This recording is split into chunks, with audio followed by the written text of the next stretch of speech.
नमस्कार बंधुरा सोनास ब्यूटीफुल ब्लगे तुम्हारे सबाइके स्वागत। आशा करी तुम्हारा सबाई भालो आछो।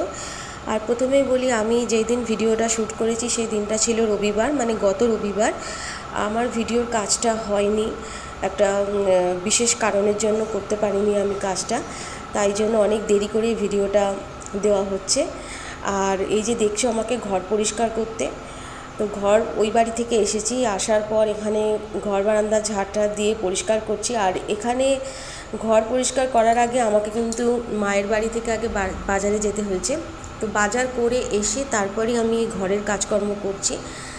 বন্ধুরা গত শনিবার থেকে আমরা নিরামিষ খাচ্ছি, কারণ যেহেতু রামনবমী করি তাই এই 9টা দিন আমরা নিরামিষই খাবো। আর আমার ঘরে হনুমানজি আছে, তার পুজো আর রামচরিত মানস বই আছে, এটা আমি পড়ি। আর ঠিক 9 দিন মানে যেই দিন রামনবমী সেদিন মন্দিরে গিয়ে আমি পুজো দিই। তো দেখো বন্ধুরা আমি স্নান করা হয়ে গেছে আমার, আর এই যে আমি পুজো দিতে বসেও গেছি। আমার ঠাকুরকে ভোগ লাগানো হয়ে গেছে, আমি আরতি করব। আমার আরতি করা হয়ে গেলে তারপরে রান্নাঘরে যেতে হবে, কেন রান্না তো করতেই হবে। তো বন্ধুরা তোমরা ভিডিওটা দেখতে থাকো।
বিরহ বিকল বিরত ভাই সীতা আশ্রমে নাই রাম বিকল হইয়া খুঁজিতেছেন, হা বিনখানি দেখি সীতা মেঘে নয়নি রামচন্দ্র তরুলা।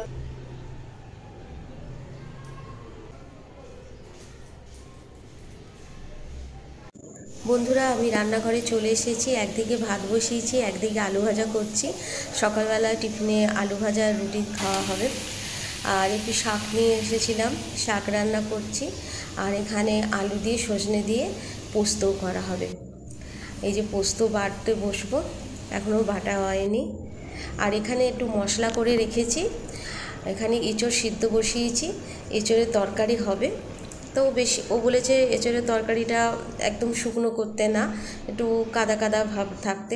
আর এই যে দেখো না ঠাকুর পুজো দিয়েছি, বাসনপত্র ফুল মালা সব পড়ে রয়েছে, ওইদিকে সবজির আনাজও পড়ে আছে। এই যে এখানে কিন্তু পোস্ত রান্না আমার কমপ্লিট।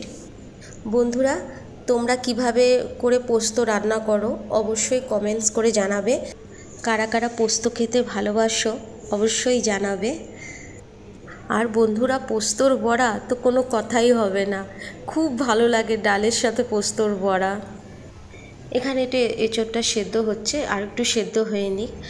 আর এখানে টেবিল ফ্যানটা আমি এখন চালিয়ে দেবো, কারণ গরমে আমাদের যেরকম গরম লাগে তেমনি তো ঠাকুরেরও গরম লাগে, তাই এই টেবিল ফ্যানটা আমি এখন চালিয়ে দেবো। আর এই টেবিল ফ্যানটা হাওয়া খুবই ভালো, কিন্তু একটাই সমস্যা, খুব জোরে জোরে আওয়াজ হতে থাকে।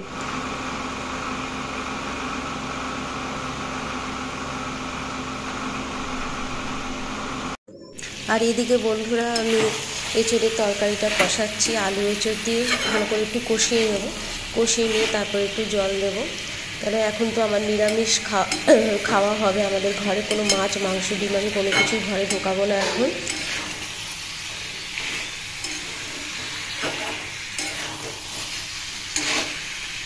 বন্ধুরা এঁচড়ের তরকারিটা হয়ে গেলেই আমরা খেতে বসবো।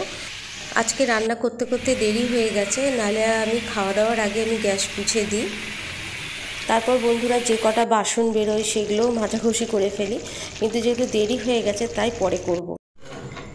এই যে বন্ধুরা খাওয়া দাওয়ার পরে এই যে সব পড়ে আছে, এখন এগুলো সব মাজাঘষি করতে হবে, মাজবো, ব্যাগটা ধুয়ে দেবো, গ্যাসের জায়গাটা ভালো করে পুছবো, আর সব কিছু এগুলো গুছিয়ে রাখতেও হবে বন্ধুরা। তো ভিডিও চলুক এইদিকে, আর এদিকে আমি কাজ করতে থাকি, তোমরা দেখতে থাকো। তো বন্ধুরা আমার হাজব্যান্ড তো ঘুমিয়ে পড়েছে, কারণ ওর হাট ছিল, সারা রাত্রি জাগা থাকে, হাটে থাকে, তো ও খাওয়া দাওয়া করেই শুয়ে পড়েছে, আর আমি কাজগুলো তাড়াতাড়ি করে নিচ্ছি। গ্যাসের জায়গাটা ভালো করে একটু পুছে নিই, ভালো করে আমি পরিষ্কার করে নিই, কারণ একটু চিটচিট করলে একদম ভালো লাগে না, কেমন দেওয়ালগুলো যদি আঠা আঠা হয়ে যায় সেটাও ভালো লাগে না। এই জন্য রোজকের পরিষ্কার আমি রোজ করি। রান্না হওয়ার পর সে নিরামিষই হোক আর আমিষ রান্নাই হোক, যে কোনো রান্না হয়ে গেলেই তারপরে আমি গ্যাসের পিছনে যে টাইলসগুলো খুব ভালো করে আমি পুছে নিই, তারপরে স্ল্যাবটা খুব ভালো করে পুছে নিই। এগুলো ভালো করে না পুছলে তেলেতে না চিটচিট ভাবটা চলে আসে, তাই এগুলো আমি ভালো করে প্রত্যেক দিন আমি খুব ক্লিন করে পুছি। আর এদিকে বাসন মাজা চলছে, বাসনটা মাজা হয়ে গেলে তারপর আবার ঠাকুরের বাসন মাজতে হবে। তোমরাও নিশ্চয়ই এভাবে করেই সবাই কাজকর্ম করতে থাকো, তো প্রত্যেকের ঘরেই তো এইভাবে করে সবাই করে। তা বন্ধুরা আমি প্রথম থেকে ভিডিওটি দেখালাম, তোমরা দেখলে, আমিও তো গুছিয়ে বলতে পারি না, তো আমি যতটুকুনি মানে বলতে পেরেছি ততটুকুনি বলেছি, আর তারপর তো তোমরা দেখতে থাকো। বন্ধুরা আমি একটি জায়গায় ভিডিও করা আমার মানে হয়নি, আমার ব্যালকনিতে তো ফুল গাছ আছে, তো ফুল গাছগুলোতে যখন জল দিচ্ছিলাম, মানে আমি দুবেলাই জল দিই, তো যখন জল দিচ্ছিলাম সে সময় ভিডিওটা কিন্তু আমি করতে পারিনি। পরে যখন আবার আমি এই ব্লগের ভিডিও করব তখন অবশ্যই এটা করব।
বন্ধুরা, আজকের ভিডিওটা কেমন হয়েছে অবশ্যই কমেন্টস করে জানাবে আর আমার চ্যানেলের সাথে থাকবে।